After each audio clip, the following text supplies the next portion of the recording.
What is up, guys? Today we are doing a wheel hub assembly on a 2007 9-ish Tahoe. But this this process will work from 07, probably 05, even lower. Just a Chevy coilover suspension systems, as long as it doesn't have a torsion bar. I mean, well, it'll scratch that. It will work on torsion bars. But yeah, let's go ahead and get started. Okay, so first thing you want to do, get yourself the parts. Parts here that we're going to be using is going to be a Precision. Strongly recommend Precision. Really good quality parts, really good warranties. This one comes with the speed sensor, which is this one right here. I just recently did this control arm like 5 minutes ago. And but yeah, this would be the speed sensor right here, all the way down, all the way into there. But yeah, parts next. What you're gonna want to do on your brake system. I usually get a flathead. And you have this hole right here. Let me get the light in here real quick. On the brakes right here, you put it right in the edge of the disc, like this, and then you pry. You pry really gently. Make sure you do not break anything. After you pry like that, your brakes will be nice and loose. So when you take it off, you wouldn't have to get like a C-clamp or anything just to push the pistons back. They will already be pushed back a little bit, just like you had them. But if you're already going to go ahead and do the wheel hub, you might as well change the brakes if it needs it. But yeah, next thing, which would be your Torx on your disc. So let me go ahead and take off this brake caliper, and I'll go show you guys how to do that. This one would be, I think it's 18 millimeter bolts. But let's go ahead and remove that, and I'll be right back. Make sure you have like a hook or even some wire, just enough to hang it up on the top. That way the caliper wouldn't be stretching the brake line. If you stretch one of these or rip them or had some bad stuff right there, you're gonna have to replace the whole line and bleed the whole system, which is something that we do not need to do. But yeah, let me go ahead and remove that and hook this on top. 30. It's from, I think, Snap-on. So Snap-on Torx.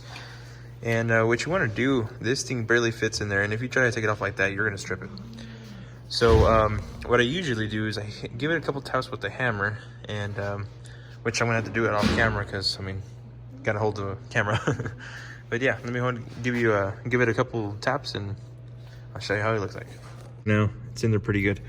Then we use the, I think 3/8, yeah, 3/8 ratchet.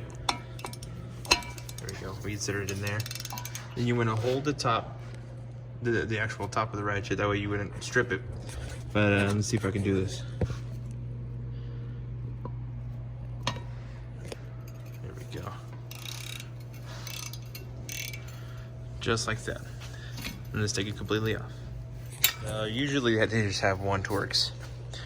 But after that, we get a 15 millimeter socket. And like I said, I use a breaker bar type ratchet.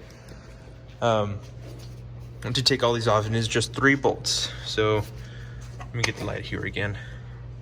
Okay. So yeah, it'd be just 3 15 millimeter bolts all the way around. Once you take these off, the whole wheel hub will come off. But first, we have to remove the actual speed sensor. So if not, we'll tear the harness off.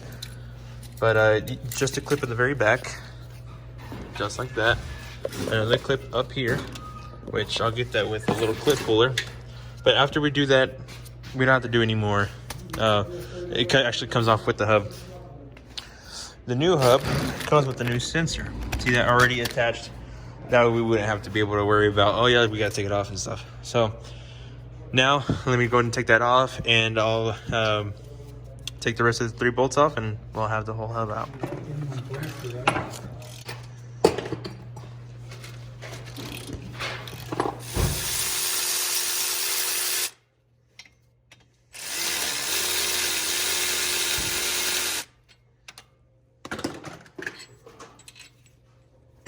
Okay, now all we gotta do is just pry it off, just like so. See? Off with the old, and always remember how this thing goes. This is really important. So just shield to the brakes. There we go, just like that. But yeah, let's go ahead and uncover the new one. Like I said, guys, Precision's a really good brand.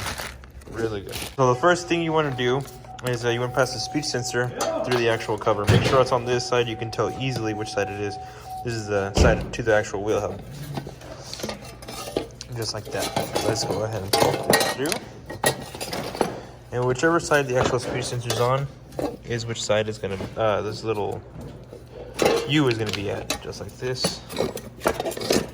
Right there. Okay. Now we're ready to put it on, which I'm going to use 2 hands. That way I don't drop it or anything or hurt the speed sensor. But all you got to do is just set it in there, hold it in there, and put at least 1 bolt in. If you put 1, you can do the rest. Do is just tighten it up a little bit.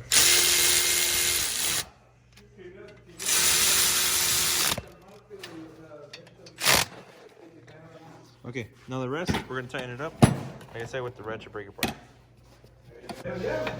Don't want these things to fall off either. Oh crap, and one thing I did forget to mention, I put Loctite on these.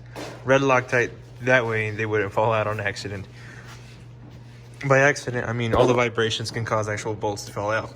You'd be surprised. There we go.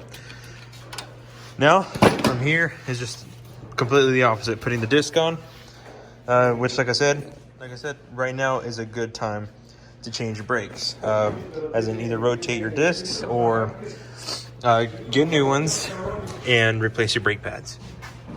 But yeah, let's keep this going, guys. Which, just in case your torques didn't survive when you're trying to take it off and all that, I mean, you do not need it. They're usually made just for the on the assembly line. That way you can hold it up so the machine can put its own calipers on. But yeah, like I said, this next step is completely optional. All right, if you did the step that I did, as in with the screwdriver, you should be okay with putting on the brakes on. You just want to make sure your pads are all the way on the edges, on the outside edges. That way, when you grab it, you put it on there.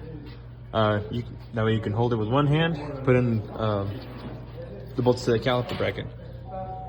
But if you didn't, and you just removed it like that, what you're gonna need to do is get a C-clamp, and on this side of the actual caliper, you're gonna have to press it in so you can push in the piston. That way you can open it a little bit and stick it onto your brakes. Because if you did not do that, it's gonna be pretty hard to take it off and put it back on. Especially, you're gonna damage the pads, especially when you're gonna put it back on if you did not back it out. But yeah, let me go ahead and put that caliper on, and then we'll continue. Now you just gotta tighten these up nice and firm, make sure they're not gonna slide out or anything. And then last but not least, put on your speed sensor wire. But won't be able to finish it right now, which I have to leave right now. But yeah, you guys learned something from this, did it yourself. Let me know in the comments if you did. But yeah, please like and subscribe, and we'll see you next video.